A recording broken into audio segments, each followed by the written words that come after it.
Welcome to this explainer. Today, we're taking something that looks like just a massive sporting event, the world's biggest football match, El Clásico, between Real Madrid and FC Barcelona, and we're going to uncover the absolutely fascinating hidden political history right beneath the surface.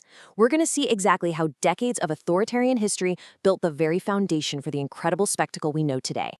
So, here's our roadmap. We'll start off with the modern global spectacle. Then, peel back the curtain to reveal the authoritarian blueprint of mid-20th century Spain.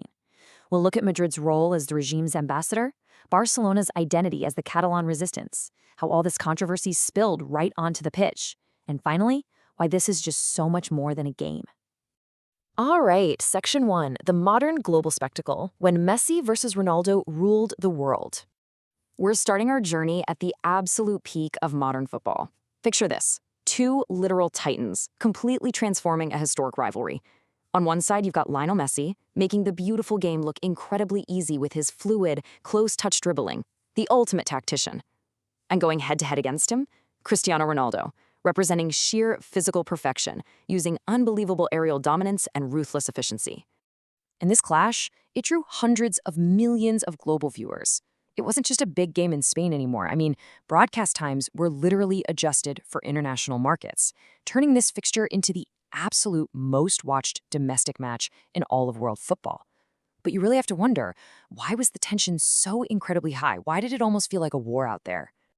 Moving on to Section 2, the authoritarian blueprint. Time to peel back the curtain. To actually understand why this specific match carries so much heavy baggage today, we've got to travel back to 1939, right into the grim aftermath of the Spanish Civil War. And to look at this impartially, we're diving into some incredibly fascinating academic research. Specifically, we are looking through the lens of a master's thesis by Daria Vokolenko from Charles University, which objectively examines Spanish politics through the history of football. It's really a brilliant way to unpack these complex historical dynamics.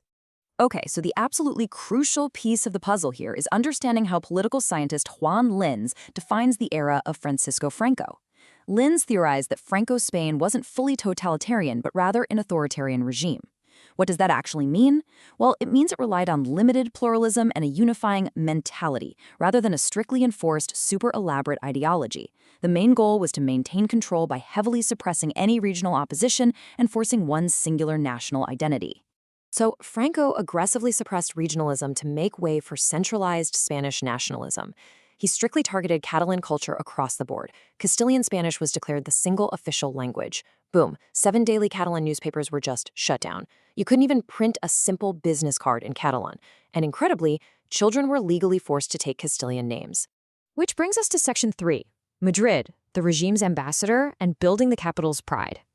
Let's trace Real Madrid's timeline to see how the central government kind of intertwined its vision with the capital's local team. We see they had royal connections pretty early on, gaining the Real or royal title back in 1920.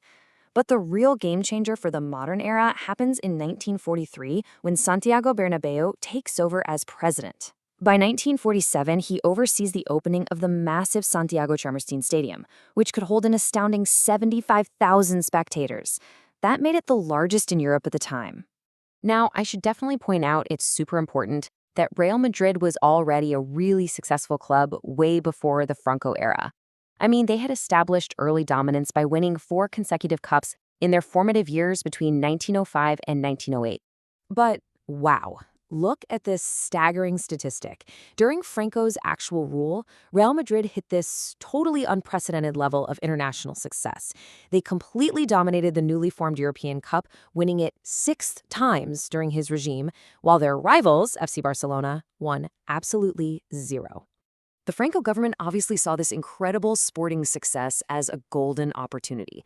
Remember, Spain was politically isolated after World War II, so a winning football team, that was the absolute perfect positive propaganda tool. Which leads us directly to this incredibly telling quote from the Minister of Exterior, Fernando de Castilla, who just flatly stated, "Real Madrid was the best ambassador we have ever had." All right, Section 4, Barcelona, the Catalan resistance, and why they're more than a club. So let's completely flip the script and contrast Madrid's ambassadorial role with FC Barcelona. Here's a club that suddenly found itself representing a suppressed region, desperately fighting to retain its cultural soul against the central government. Mesquian club, more than a club. It's a hugely famous motto today, but why does it even exist? Well, because public political protests in Catalonia were illegal and violently stopped by the regime. So the football stadium became one of the only safe havens where Catalans could actually gather and express their collective identity. To its people, FC Barcelona quite literally became the embodiment of their suppressed culture. This authoritarian control, it literally reached right down into the football club itself. The regime systematically tried to strip away that regional identity. Step 1, they forced the club to change its name to a Castilian version. Step 2, they prohibited all Catalan symbols. So, in response, the fans used the stands as a rare, defiant space for political manifestation. It was their only outlet. Section 5, Controversy on the pitch, where politics basically meets football. With his intense, absolute pressure cooker of centralism versus regionalism, it was inevitable that things would explode right onto the grass. Santiago Bernabéu, Real Madrid's legendary president, actually fought for Franco's nationalist forces during the Civil War. His openly hostile quotes toward Catalonia, like framing the war as a reconquest for the greater glory of Spain, added massive fuel to the fire. The leaders of these clubs, they weren't just sports executives, They were active participants in the era's deep political divides. And history gives us all these crazy micro-stories where the rivalry just turned genuinely ugly. You had the highly controversial 1943 Cup game involving alleged intimidation by state security. You had the infamous Match of the Bottles where fans were literally hurling debris onto the pitch. There were constant, widespread allegations of referee bias favoring the capital. And of course, the whole incredibly complex regime-shadowed drama over which club would get to sign the era's biggest superstar, Alfredo Di Stefano. Finally, Section 6, More Than a Game, the real legacy of El Clásico. Pulling all these threads together, you can really see how decades of authoritarian rule laid the deep emotional groundwork for the massive spectacle we watch today. As the academic research we've been referencing proves, this rivalry is absolutely not just about who scores more goals over 90 minutes. It's a deeply embedded proxy war. Political scientists study this extensively because it's a living, breathing case study of exactly how societal tensions manifest in popular culture. So, back to when modern titans like Messi and Ronaldo stepped onto that pitch in front of hundreds of millions of people, they weren't just wearing football kits, They were carrying the massive historical weight of centralism versus regionalism right on their shoulders. It was a symbolic battle of state-backed Castilian nationalism facing off against the historically suppressed voices of Catalan identity.